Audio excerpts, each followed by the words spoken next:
channel. And before we start today's video, I have to apologise. I'm really badly flued or cold, whatever you want to call it. Feeling absolute crap, and I'd rather be doing anything but hedge cutting, but we're nearly done. We're on a third day. I'm just finishing off one last piece that wasn't grazed yesterday, so I couldn't go in and finish it, but it is now, and I just want to finish it off. I didn't want to drive on any grass. The cows haven't grazed yet, because, so watch here, I don't hit these posts.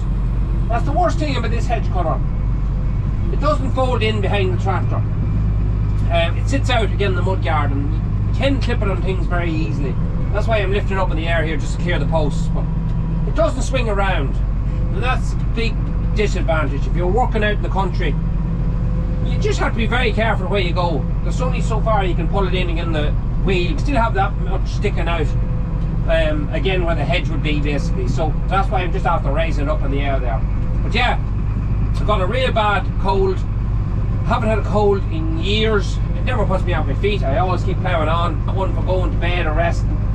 I'd rather be out doing my work, but it does make it harder. Really bad shivers for the past 2 days, temperature and everything. Now, before you ask, it's not COVID. Thankfully, it's not COVID. It's going round at the minute. It's the season for it. It's just the fact that the weather has changed. But anyway, that's enough about me. That's the reason why I won't look my best today, or maybe not sound my best.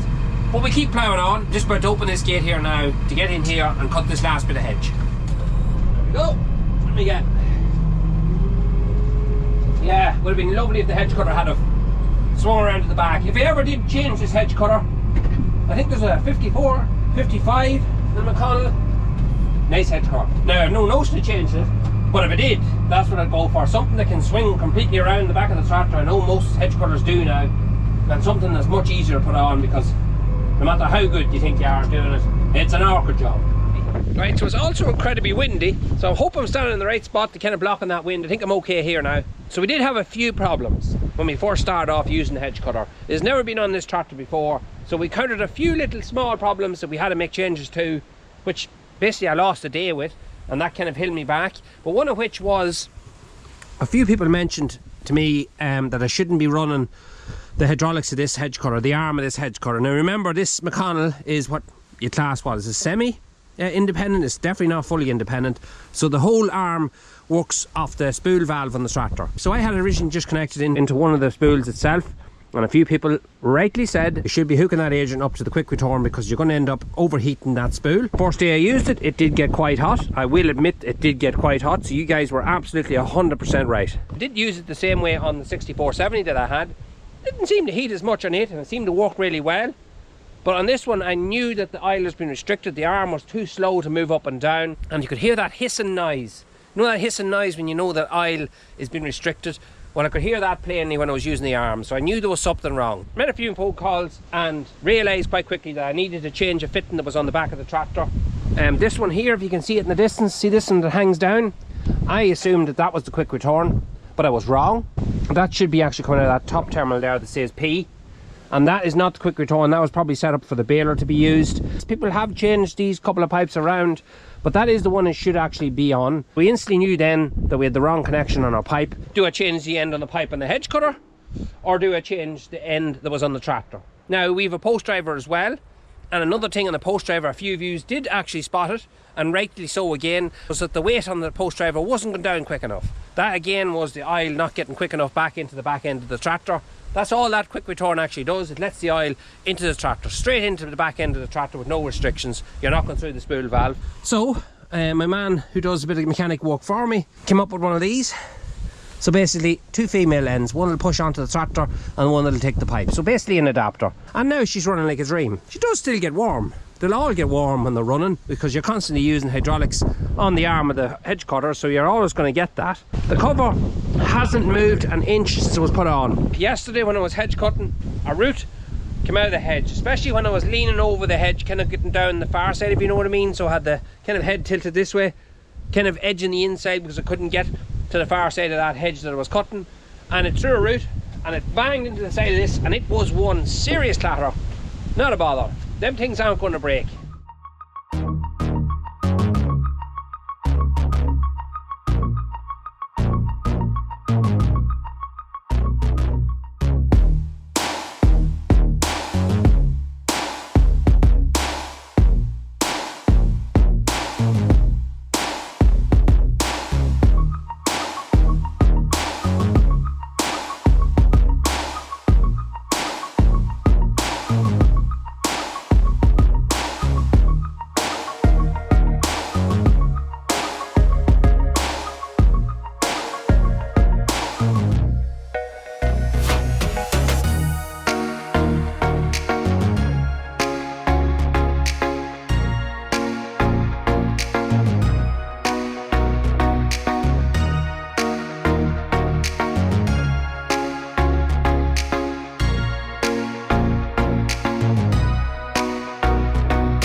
say one thing, as bad as I am, I haven't hit any barbed wire yet. I've come very close, but I haven't just hit it yet. Probably hit it now. There are boys out there who worship hedge cutting and they know their stuff. I'm not one of those. You're learning something all the time as you go along. But I definitely know one thing. I'm getting faster. I'm definitely getting faster. I just move the drone here across just to get a better view of you guys. Come on, you girlie, get over here. Lovely USB wire there too. Right in my way. Oh, what's the 3/8 engine? Where are you going? Actually, time for an old Instagram snap.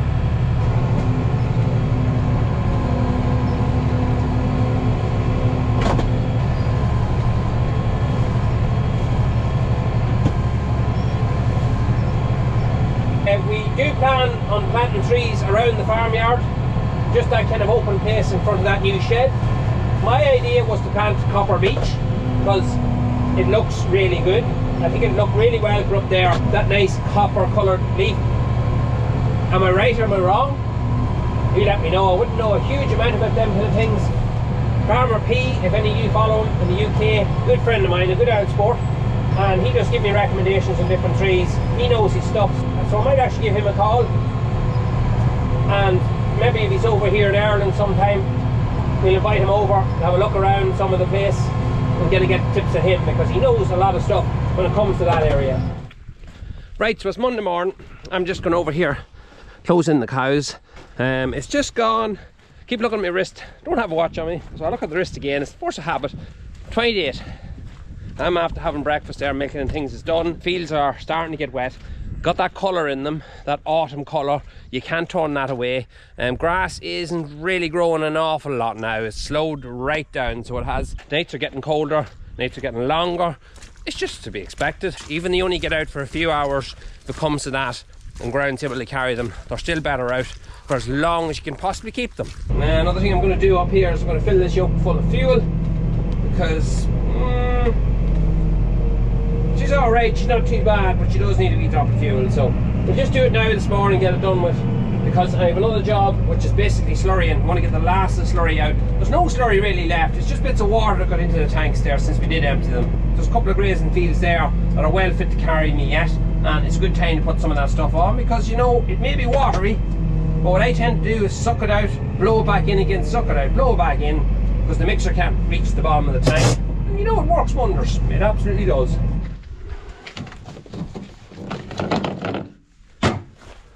Now I'm hoping that this is not empty. What are we at on the gauge? I put 1100 litres in. Ah no, we've loads. We've used 523. Whew, happy days. Turn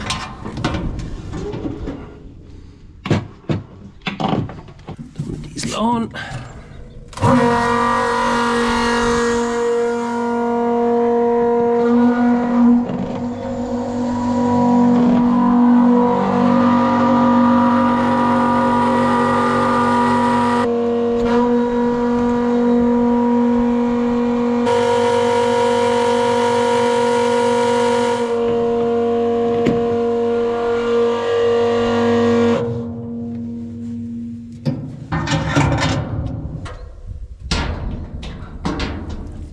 Now it's time for the stuff I love to use. Lovely pig.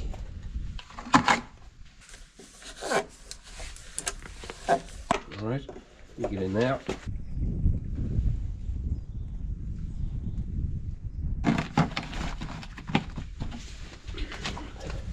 So one thing I'm looking at now is my wheels. And I know if I drive down by the house with them big dirty wheels, my mother will come out after me. And I think we know what happens after that. I'm just trying to throw some of it off here before I do go down the lane.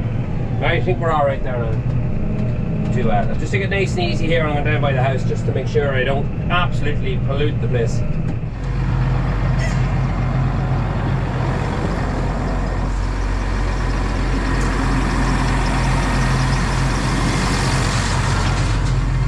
I'm going to show you something here when you're hanging a gate. Just to keep your gates tight, so you don't have to put any chains or locks or any of that kind of crack on it. So when you're hanging a gate, I always hang the gate with a wee bit of a twist on it. So there's two latches in this gate. If you look over there, you'll see the gate if you can make that out, has a little bit, it's not the post is leaning, it's the gate's kind of hung a little bit to the side. Now you have two ways you can do it. You can hang your gate a little bit too low or a little bit too high. Just anything to take that rattle out of it. In this case, the gate is a little bit lopsided or crooked, if you want to call it. And all I have to do is put my foot again in the bottom of it, pushing that latch, and that gate is as firm can be, and nothing's going to open that. Now some of you might say, Adrian, are you sure you didn't hang the gate crooked? No, didn't hang it crooked. Sorry women, I'm going to move you out of your beds. I know it's early, but you know I have things to do, I have work to go to. Sorry for you messing about all day.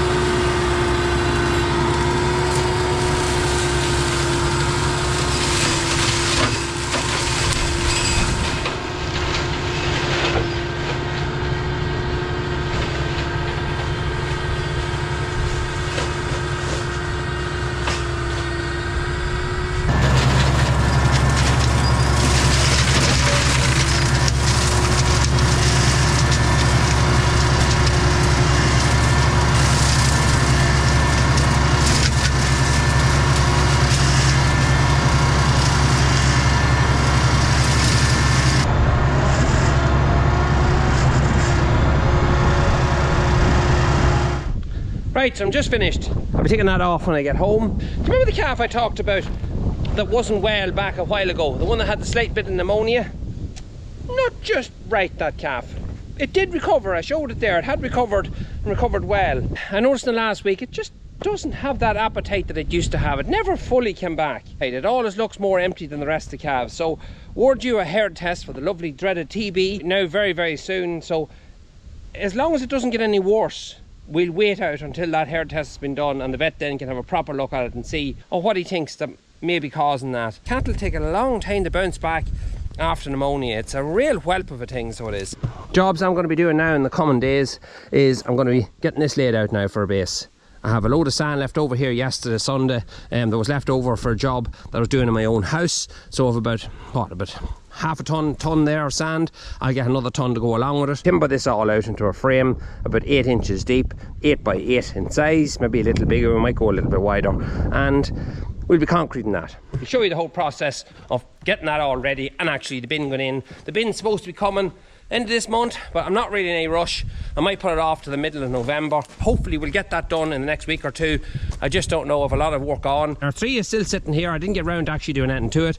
I did put back up the fence and things, but I do have to make a day or two available to tackle into that there. The hedge cutter, I may take it off today.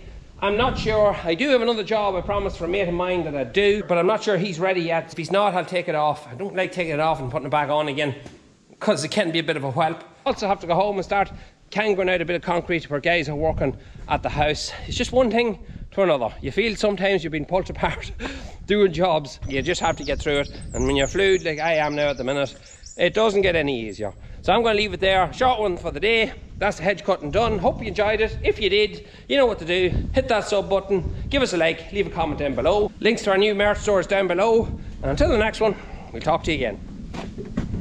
Boom.